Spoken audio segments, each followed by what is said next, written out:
Hello everyone, welcome to your own channel Eduzone grammar. आज हम पढ़ेंगे 7th स्टैंडर्ड की यूनिट फर्स्ट की first poem it's a small world after all. ये एक बहुत ही फेमस पोयम है जो कि लिखी गई है by Richard M Sherman and Robert B Sherman. इन दोनों के थ्रू लिखी गई ये पोयम काफ़ी फेमस है और it's a small world after all का मीनिंग होता है आखिरकार ये एक छोटी सी दुनिया है। तो चलिए स्टार्ट करते हैं ये poem. It's a small world after all, a world of tears, it's a world of hopes and a world of fears. There's so much that we share that it's time we are aware. It's a small world after all. It's a small world after all. It's a small world after all. It's a small world. First line में कहा गया है it's a world of laughter. Laughter ये किसका symbolic word है? Laughter है happiness का symbolic word. यानी जब हम खुशी को बताना चाहते हैं किसी चीज़ के बारे में कि किसी वक्त हम बहुत ज़्यादा खुश है या बताना चाहते हैं तो उसके लिए जो सिंबॉलिक वर्ड यूज़ किया जाता है वो है लॉफ्टर। तो कहा गया है कि ये हंसी की दुनिया है। हंसी की दुनिया का मतलब क्या होता है? कभी भी पोयम का word to word meaning, word to word translation नहीं किया जाता क्योंकि पोयम में 2 मीनिंग्स होते हैं, डबल मीनिंग्स होते हैं। तो यहाँ बताया गया है कि ये एक लॉफ्टर है। वर्ल्ड ऑफ लॉफ्टर का मतलब वर्ल्ड ऑफ हैप्पीनेस है। यहाँ हर एक को खुशियाँ मिलती है।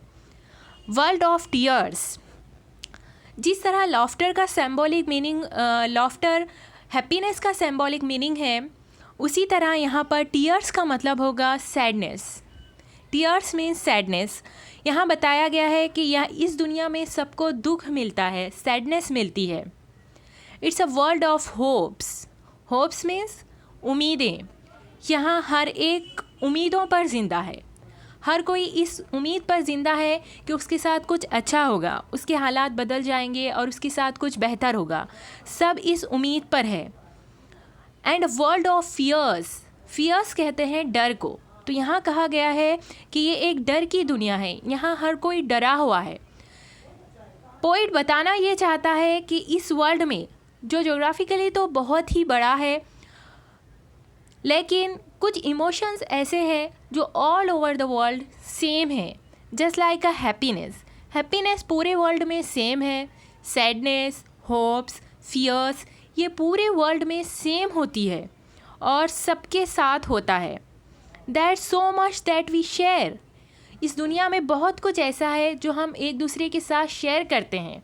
जैसे ये ऊपर की बातें जो बताई गई है, laughter, tears, hopes, fears, that's it's time we are aware.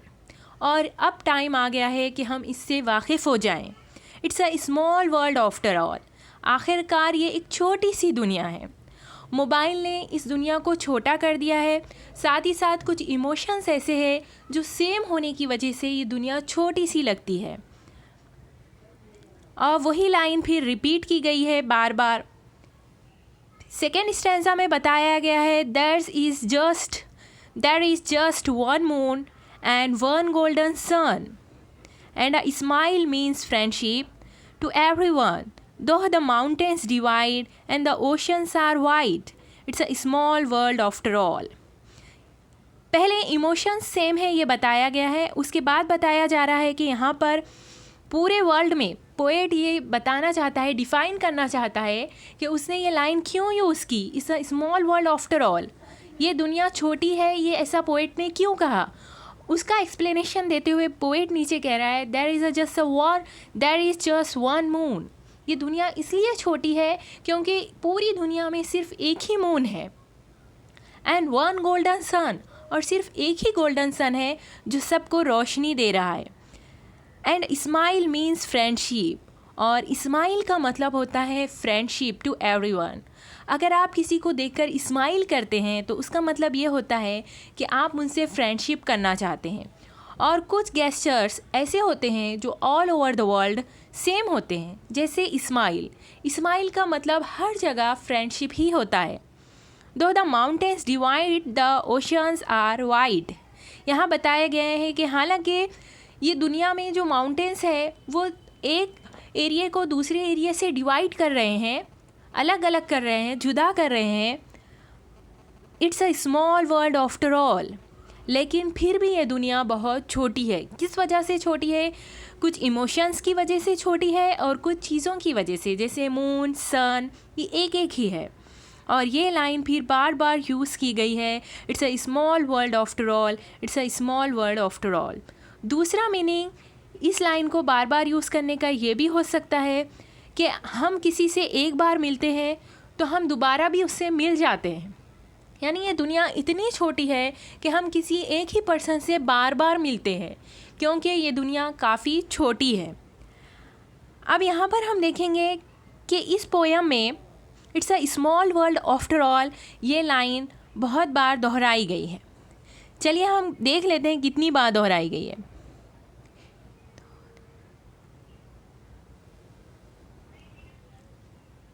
Ten times ये लाइन रिपीट की गई है, it's a small world after all. तो जब कभी भी पोयम में एक लाइन बार बार रिपीट की जाती है तो उसे रिपीटेशन कहा जाता है। व्हाट? It's a repetition. एक ही लाइन को बार बार दोहराने को रिपीटेशन कहा जाता है। और इसका मोटिव क्या होता है? क्यों एक लाइन को बार बार दोहराया जाता है? आपने कभी किसी सॉन्ग में देखा होगा, सुना होगा सॉन्ग में कि एक लाइन वहाँ भी बार बार दोहराई जाती है। ये इसलिए दोहराई जाती है कि राइम्स सही रिदम में आए, एक सही रिदम में उसे सिंग किया जा सके, गाया जा सके, इसलिए एक लाइन को बार बार यूज़ किया जाता है। और ये पोयम की ब्यूटी होती है। पोयम की ब्यूटी को बढ़ाने के लिए एक लाइन को बार बार यूज़ किया जाता है और इसे कहा जाता है रिपीटेशन। चलिए देखते हैं आगे।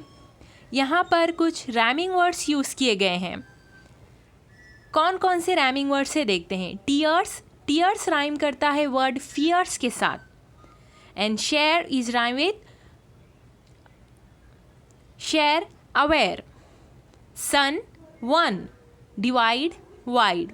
ये यहाँ पर राइमिंग वर्ड्स है। राइमिंग वर्ड्स किसे कहते हैं? पोयम के जो लास्ट वर्ड होते हैं वो दूसरी लाइन के, एक लाइन का लास्ट वर्ड दूसरी लाइन के लास्ट वर्ड के साथ अगर सेम साउंड करता है तो वो राइमिंग वर्ड्स हो जाते हैं। जैसे शेयर, अवेयर, टीयर्स, फियर्स, इस तरह। चलिए अब देखते हैं next. Actions and gestures that means the same in all parts of the world. कुछ ऐसे एक्शंस है और कुछ ऐसे गेस्चर्स है, इशारे हैं जो पूरी दुनिया में समझे जाते हैं और सेम होते हैं। Just like a thumbs up. Thumbs up का मीनिंग होता है एक्सेप्ट करना, किसी चीज़ को एक्सेप्ट करना, या लाइक एंड सक्सेस, ये मीनिंग होता है। और थम्स अप का मतलब सब समझते हैं कि लाइक होता है, सक्सेस होता है।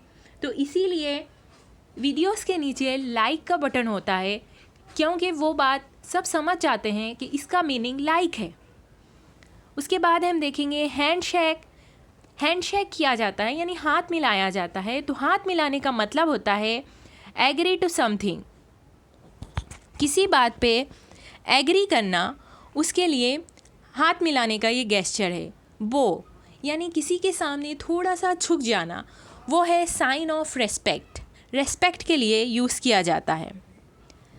एंड वी साइन जो होता है, जो दोनों उंगलियों को मिलाकर वी साइन बनाया जाता है, उसका मतलब होता है विक्ट्री, यानी कामयाबी, सक्सेस।